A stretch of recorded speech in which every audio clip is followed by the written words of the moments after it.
Hola, bienvenidos a un nuevo capítulo de nuestra emisora Hermeneutas en Acción y como siempre trayéndole las noticias más controversiales del derecho de Colombia. El tema de hoy es el derecho y la violencia. ¿Están esas relacionadas directamente? Para responder a esta pregunta se va a hacer el análisis de la sentencia C-128 de 2020, en el que se declara la exequibilidad del artículo 7 de la Ley 1826 del 2017. Esta establece un procedimiento penal abreviado y regula la figura del acusador privado. También vamos a presentar cómo se interpreta la sentencia mediante el método textualista y finalista de la interpretación jurídica. Por último, se hará una reflexión sobre la relación que existe entre derecho y violencia, tomando en cuenta los textos en materia de Walter Benjamin y Robert Cover. Como los tenemos acostumbrados en el programa, hoy tenemos a un invitado especial que es el doctor Miguel Lauscal, ex magistrado de la Corte Suprema y actualmente es profesor de Derecho Administrativo en la Universidad de Harvard. Él nos ayudará con todo el análisis de la sentencia. Entonces, cuéntenos, doctor, ¿cómo está esta mañana? De maravilla, muchísimas gracias por recibirme hoy. No, gracias a usted, doctor, por aceptar la invitación. Ahora entremos en materia. Por favor, Julián, ¿podría usted exponer y presentar el objeto de interpretación de la sentencia? Claro que sí, déjame leer. Entonces, vamos a hablar de la sentencia C-128 de 2020, la cual fue proferida por la Sala Plena de la Corte Constitucional y fue expedida el 22 de abril de 2020.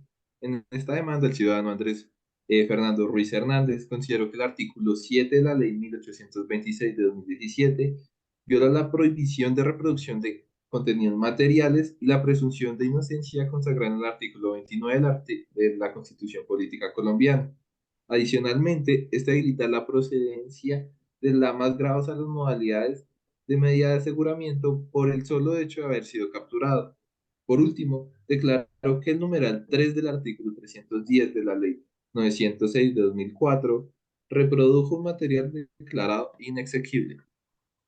Adicionalmente, la respuesta que brindó la Corte para fundamentar su decisión se basó en el argumento de que no se trata de una facultad discrecional del acusador privado, sino que se trata de una opción legal que debía ser avalada por el juez y que su uso principal es la de descongestionar el sistema penal y garantizar los derechos de las víctimas.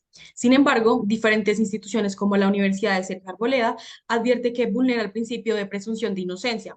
También es importante tener en cuenta que el problema jurídico que el demandante Andrés Fernando Ruiz Hernández planteó en la sentencia fue si la disposición anteriormente mencionada por Julián vulnera los principios de proporcionalidad, igualdad y debido proceso.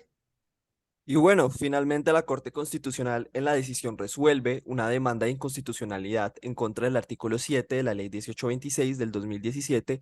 Este artículo decreta que en los delitos querellables, el acusador privado podría solicitarle al juez que imponga al imputado una pena reducida en una tercera parte si este mismo acusado admite su culpabilidad.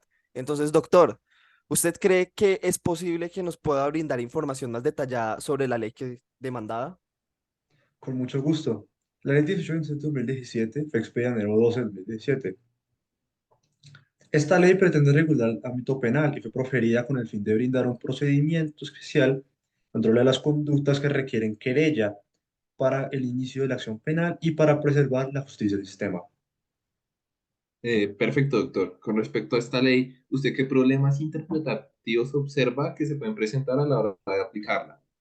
En la ley 1826 de 2017, el único plan interpretativo puede llegar a ser un poco de burocracia, ya que requiere mucha más investigación o lectura por el lado textualista y finalista. No obstante, la especificidad y la separación de las culpas pueden brindar mayor compleción y facilidad de interpretación en los casos de homicidio y sus resoluciones de forma que ayuda a ambos métodos. Bueno, muchas gracias, doctor. Y ya con eso aclarado, podemos seguir con la siguiente pregunta. Doctor, si nos basamos en los métodos de interpretación, ¿cuáles considera que son los más relevantes para hacer el análisis de esta sentencia? Bueno, principalmente diría que los métodos más pertinentes para ese análisis serían el textualismo y el finalismo. El textualismo consiste en que la letra de la ley prevalece porque en las mujeres se encuentra sentido, o sea, los que están por encima de todo. Por otro lado, el finalismo es aquel método que pone la búsqueda del sentido de la ley por encima de lo que está escrito. Compañeros, con base en lo mencionado a los métodos que seleccioné, ¿cuáles considerarían que son las virtudes y limitaciones que me motivaron a tomar esta decisión? Bueno, con respecto al textualismo, sus principales virtudes son, Uno, buscar ser objetivo. Dos, eliminar los vicios de arbitrariedad. Y tres, proteger el principio democrático de las normas. Este busca, como ya mencioné anteriormente, busca eliminar por completo la arbitrariedad. Por otro lado, sus limitaciones son que omite los principios morales y no tiene un mínimo de razonabilidad. Además, ignora que el lenguaje puede ser ambiguo, debilitando su práctica. El finalismo tiene virtudes, las cuales son que es maleable a situaciones históricas, llena los vacíos de incompletitud e incoherencia y considera que el lenguaje es imperfecto e incompleto desde sus bases. Por otro lado, sus limitaciones son que puede llegar a violar los principios de seguridad jurídica, legal e igualdad e incluso cambiar el sistema de las normas.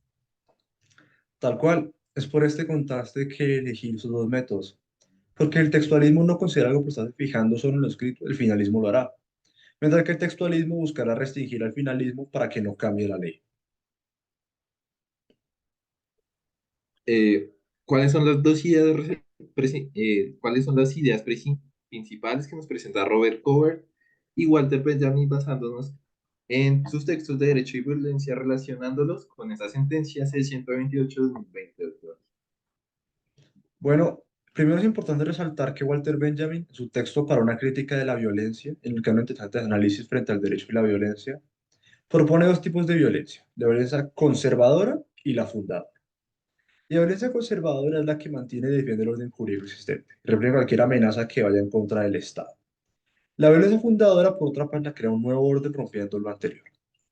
Imagínese el primero siendo la policía aniquilando una protesta en comparación a la policía forzándonos a obedecer una nueva ley que nadie quería. También Benjamin propone que hay una tercera forma de violencia, esa es la divina, que es la que busca romper todo orden jurídico para establecer el derecho natural. Segundo, Robert Coher dice que en su texto, Derecho, Narración y Violencia, que el derecho es un fenómeno cultural e interpretativo, pero que es motivo de ejercicio de violencia que destruye cohesiones. También ahí explica lo que es la narrativa, que es imponer mediante violencia una narración sobre otras. Súper interesante todo esto. Y bueno, ya con esto en mente se puede decir que la violencia de la sentencia se presenta en dos formas. Interpretativa, porque declara que, dependiendo de lo que concierna, la interpretación legal de distintas situaciones da un castigo distinto para cada tipo de homicidio al que el reo no tiene más opción que atenerse.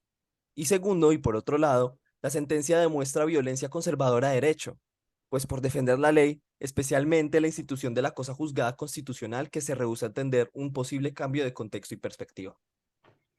Ahora me gustaría ir a un espacio de discusión mediante siguiente pregunta.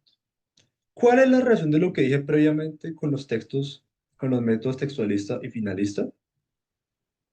Doctor, creería yo que usted eligió estos métodos porque se dedican a la interpretación de la sentencia en dos partes. La primera declara que el motivo por el que la sentencia se resuelve como lo hace y por ende se justifica la violencia jurídica, mientras que por otro lado el finalismo se dedica a interpretar el por qué siquiera esta ley está en su lugar, dando otra justificación para el veredicto final y la violencia conservadora del hecho que ejerció esta sentencia. Bueno, y ese es todo el tiempo que tenemos por hoy y con eso finalizamos ya el capítulo de hoy. Gracias a todos los oyentes y a usted, doctor, por tomarse el tiempo de venir hasta aquí para hablar con nosotros. No se pierdan la misión de la Muchísimas próxima gracias por semana. invitarme. No se pierdan la Tengan una misión de buena la... tarde, caballeros y dama.